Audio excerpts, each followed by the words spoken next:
इस वाली वीडियो में मैं आपको बताने जा रहा हूँ कि आपका जो डिवाइस होगा हार्वेस्टर मैनेजमेंट सिस्टम का जो डिवाइस है आपका, उसका डायरेक्शन कैसा होना चाहिए। मैं आपको बता देता हूँ कि अगर आपका हार्वेस्टर इस वाले पॉइंट की डायरेक्शन में मूवमेंट करता है, मतलब ऐसे चलता है, ठीक है। अगर ऐसे चलता है मतलब आगे की साइड आपका जो कटर होता है वो है और पीछे की साइड उसकी पूँछ होती है।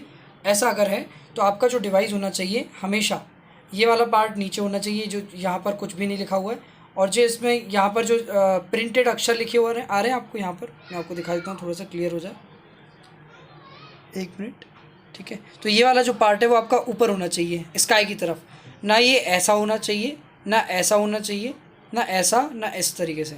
ये टेढ़ा आड़ा नहीं होना चाहिए।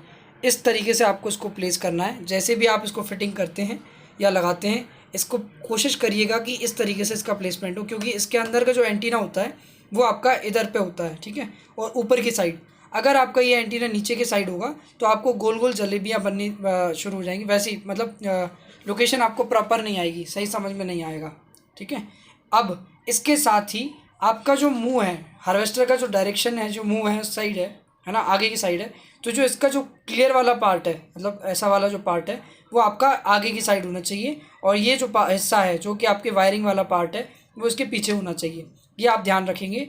इसको आप ऐसे मत कर देना कि आप ऐसा लगा दें, उल्टा नहीं लगाएंगे। अगर ऐसा करेंगे तो फिर से आपको जलेबियाँ टाइप की बनती हुई नज़र आएंगी और उसमें आपको परेशानी होगी, लोकेशन प्रॉपर नहीं आएगी, एरिया भी आप उसको सही से कैलकुलेट नहीं कर पाएंगे, ठीक है। एक और चीज़ आपको ध्यान रखना है कि जब भी आप ये डिवाइस फिट लगाते हैं तो इसको कोशिश कीजिएगा कि बहुत ज़्यादा हिले ना, मतलब इस तरीके से ऐसा नहीं हिलना चाहिए, ऐसा ऐसा वाइब्रेशन के कारण बहुत ज़्यादा अगर हिलेगा तो दिक्कत हो जाएगी। इसलिए कोशिश करो कि जहाँ भी आप इसको लगाएं तो एकदम टाइट करके ऐसा लगाएं जिससे ये बिल्कुल हिले ही ना। आपका कितनी भी मशीन चलती रहे, इसमें ज़्यादा फ़र्क नहीं आना चाहिए, हिलना नहीं चाहिए, बहुत ज़्यादा मूवमेंट नहीं करना चाहिए। उसके कारण भी आपको कई बार लोकेशन गड़बड़ा के मिलती है। अगर आप इसको टाइटली एकदम टाइट उसमें लगा के बांधते हैं तरीके से तो ये हिलेगा नहीं और आपको लोकेशन प्रॉपर मिलेगी। और हमेशा ध्यान रखिएगा ये जो हिस्सा है वो आगे की तरफ होना चाहिए, आपका हार्वेस्टर आगे चल रहा है तो, ठीक है। और आपका हमेशा जो लिखा हुआ वाला पार्ट होता है प्रिंटेड वाला ऊपर होना चाहिए।